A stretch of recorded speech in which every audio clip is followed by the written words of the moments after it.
For the next 5 minutes, we will explore some familiar topics such as event management, groups and clubs, and content posts in our new system using a prototype developed for HPP.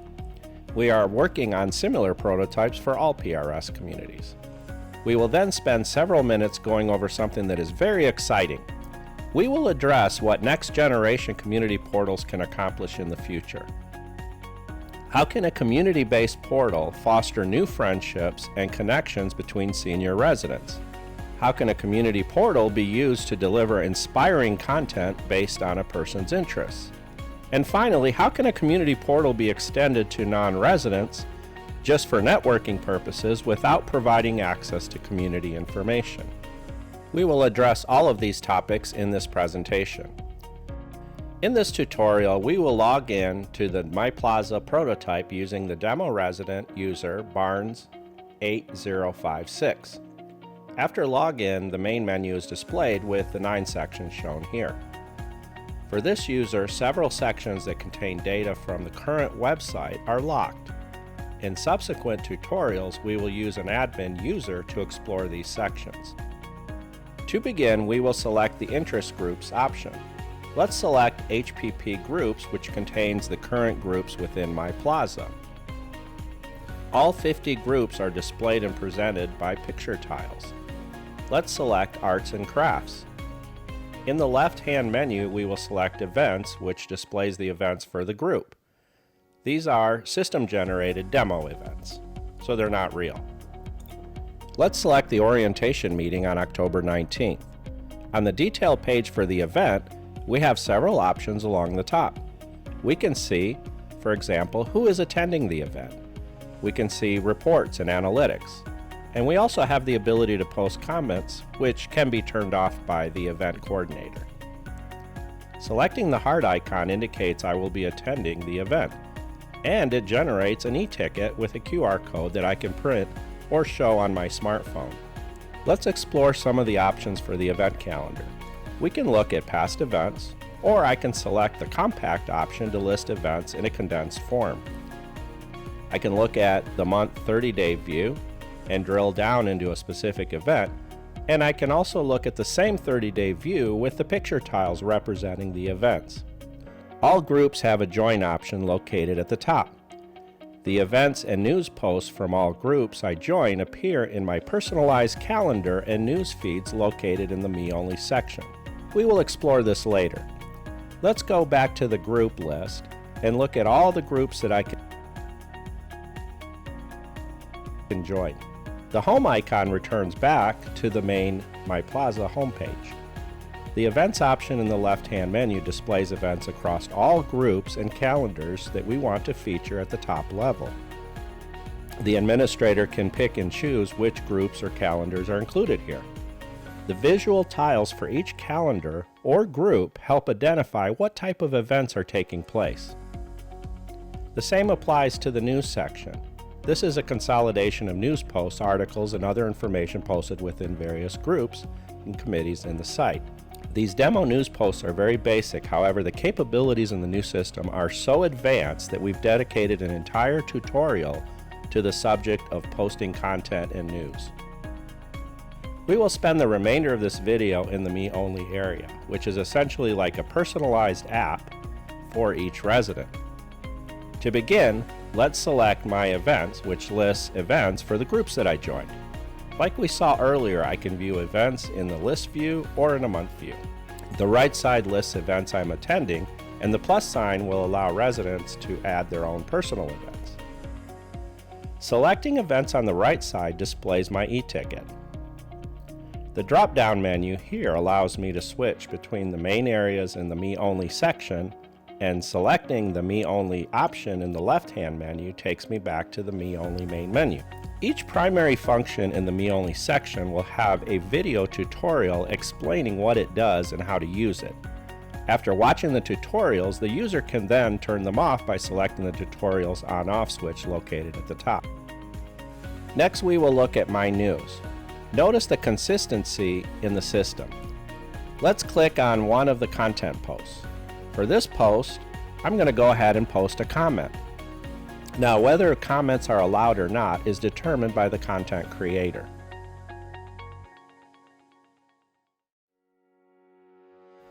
Selecting the heart icon will add this content post to my favorites, and those items will appear on the right side of the My News section, giving me quick access to the information I feel is important or I want to revisit.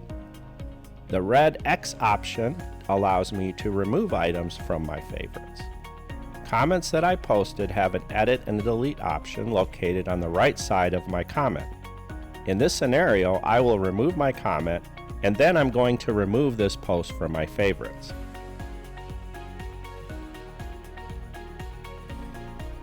Let's go back to the Me Only menu and examine the My Groups section. Here I have quick access to the groups I care about. The Explore Groups option located at the top displays all available groups I might want to join. For example, I will select the plus option to join the book club, which then adds it to my list on the right-hand side. I can then select the delete icon on the right-hand side to unjoin the book club. Next, we will look at the My Interests area. This might look similar to My Groups, however, an individual's personal interests are boundless, and the official groups in the community only address a small percentage of what people are actually interested in. With My Interests, a resident can navigate and explore thousands of interest topics and add them to their list. For example, let's select sports, and then we'll select NCAA college. Then we'll select Pac-12 conference, and here we have all the colleges listed with that familiar plus add option at the bottom. So let's go ahead and add Oregon to our list, and then we'll navigate back to the top. Next, we will go into Hobbies and Groups, and then we'll select the Hobbies category. As you can see, there are many hobbies that people enjoy, and it's not feasible to create groups for every single one of these. Let's add photography to our list.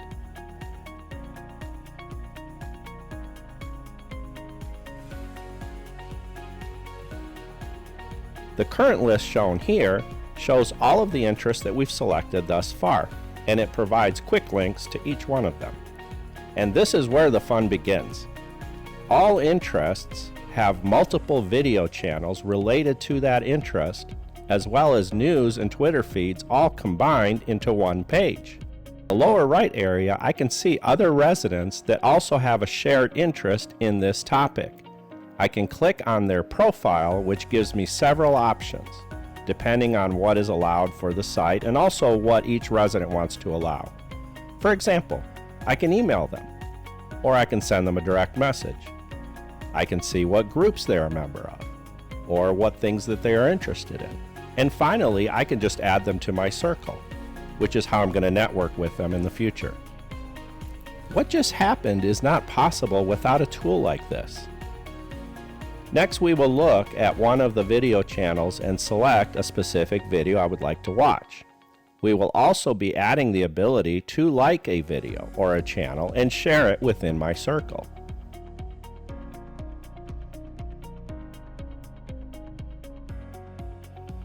The right side displays top Twitter accounts related to photography. Basically, on one page, I can see videos and news related to photography, as well as other residents that share my interest in photography. Residents can like or dislike content, which allows this entire system to be self-moderated, making it 100% maintenance-free. Next, let's explore the My Circle area. Depending on what is allowed for each site, the networking can be extended to non-residents without allowing any access to HPP content. To begin this example, I will search the directory of demo users by typing in Hall. I will then add Deborah Hall to my circle. The request is then sent to her, and it's pending her approval. On the right side, we have the inbox for all of our direct messages. Note that these are not email related. The benefit of direct messaging within the system is that all personal and staff to resident and also broadcast communications are listed here. If a resident, for example, has problems with email or spam filters, they can simply come here to view everything community related. Next, we're going to select this option here called Generate Registration Link. This option can be disabled for a given site, but let's explore what it does. Residents can generate a unique link which expires after 1 week. They can then copy and paste that link into an email, and then they can just send it out to all their friends and family that they want to network with. When a family member or friend receives the email, they click on the link and it opens up a personalized registration page.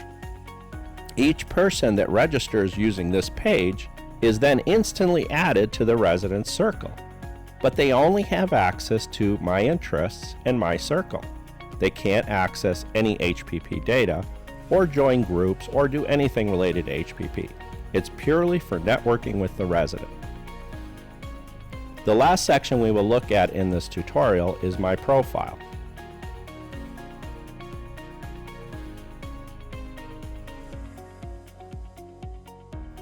So first, let's take a look at our user card. This is what other residents can see as it relates to us. Next, we will customize our user card by turning off certain items.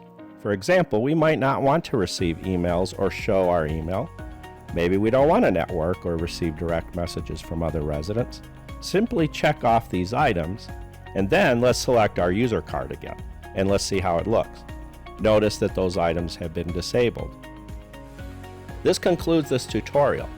What we covered today is a small fraction of what the system can do. The goal of this system is to deliver the benefits of social media to a senior audience that normally would not use YouTube, Craigslist, LinkedIn, Facebook, Twitter, and other platforms, which are primarily designed for younger audiences. The question might be, why bother with all of this? The answer is simple. How do you measure the benefit of a new friendship fostered through shared interests? Or, how do you measure the happiness of watching inspiring videos that a senior citizen may have never found on their own? Or how do you measure the joy a senior citizen might have in sharing that inspiring video with their grandkids that are part of their circle? The benefits go far beyond what community portals normally focus on, and it incorporates a human element that is far greater than anything we can imagine.